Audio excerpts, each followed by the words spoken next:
வணக்கம். கடந்த 2 நாட்களுக்கு முன்பு காரைக்குடி கொப்படையம்மன் கோவில் முன்பாக காரைக்குடி மாநகராட்சி ஒப்பந்த தூய்மை பணியாளர்கள் பல்வேறு கோரிக்கைகளை வலியுறுத்தி சாலை மறியல் போராட்டத்தில் ஈடுபட்டனர்.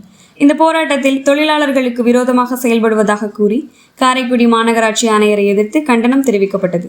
மேலும் தரமற்ற காலை உணவு வழங்கப்படுவது, கண்ட இடங்களில் பணியமர்த்தப்படுவது, பெண் ஊழியர்களிடம் கண்ணிய குறைவாக நடந்து கொள்வது, PF பணம் முறையாக செலுத்தப்படாதது உள்ளிட்ட பல்வேறு கோரிக்கைகள் முன்வைக்கப்பட்டன.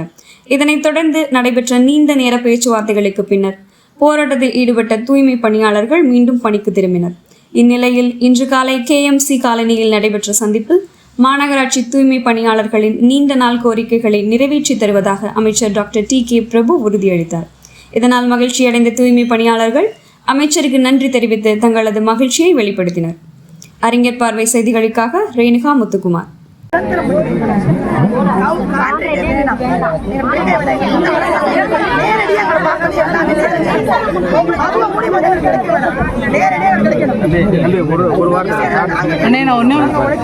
எங்களோட பேர் அம்மா